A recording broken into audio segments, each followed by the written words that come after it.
5वें दिन राजा भोज सिंहासन पर बैठने की तैयारी कर ही रहे थे कि 5वीं पुतली लीलावती ने उन्हें रोक दिया। लीलावती बोली, राजन, क्या आप विक्रमादित्य की तरह दानवीर और शूरवीर हैं? अगर हाँ, तभी इस सिंहासन पर बैठने के अधिकारी होंगे। मैं आपको कथा सुनाती हूँ परम दानव वीर विक्रमादित्य की। एक दिन विक्रमादित्य दरबार में राजकाज निपटा रहे थे, तभी एक विद्वान ब्राह्मण दरबार में आकर उनसे मिला। उसने कहा कि अगर वे तुला लग्न में अपने लिए कोई महल बनवाएं तो राज्य की जनता खुशहाल हो जाएगी और उनकी भी कीर्ति चारों ओर फैल जाएगी। विक्रम को उसकी बात जंच गई और उन्होंने एक बड़े ही भव्य महल का निर्माण करवाया। कारीगरों ने उसे राजा के निर्देश पर सोने चांदी, हीरे जवाहरात और मणिमोतियों से पूरी तरह सजा दिया। महल जब बनकर तैयार हुआ तो उसकी भव्यता देखते बनती थी। विक्रम अपने सगे संबंधियों तथा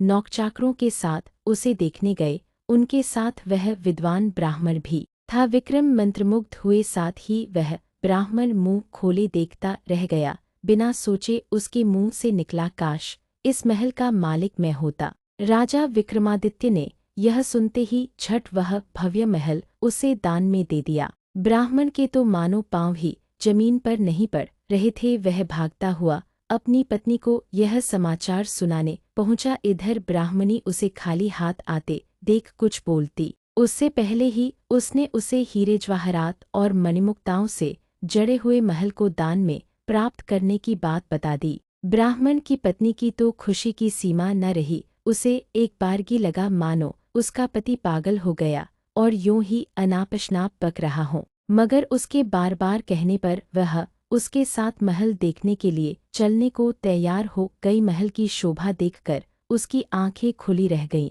महल का कोना कोना देखते देखते कब शाम हो गई उन्हें पता ही नहीं चला।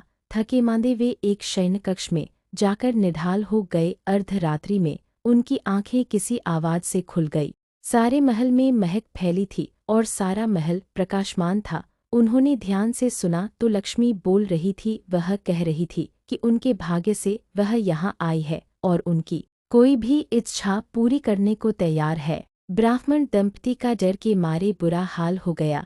ब्राह्मणी तो बेहोश ही हो गई। लक्ष्मी ने 3 बार अपनी बात दोहराई, लेकिन ब्राह्मण ने कुछ नहीं मांगा तो क्रुद्ध होकर चली गई। उसके जाते ही प्रकाश तथा महक दोनों गायब। काफी देर बाद ब्राह्मणी को होश आया तो उसने कहा, यह महल जरूर भूथा है, इसलिए दान में मिला। इससे अच्छा तो हमारा टूटा फूटा घर है जहाँ चैन की नींद सो सकते हैं। ब्राह्मण को पत्नी की बात जंच गई। सहमे सहमे बाकी रात काट कर तड़के ही उन्होंने अपना सामान समेटा और पुरानी कुटिया को लौट आए। ब्राह्मण अपने घर से सीधा राजभवन आया और विक्रमादित्य से अनुरोध करने लगा कि वे अपना महल वापस ले लें, पर दान दी गई वस्तु को वे कैसे ग्रहण कर लेते। काफी सोचने के बाद उन्होंने महल का उचित मूल्य लगाकर उसे खरीद लिया।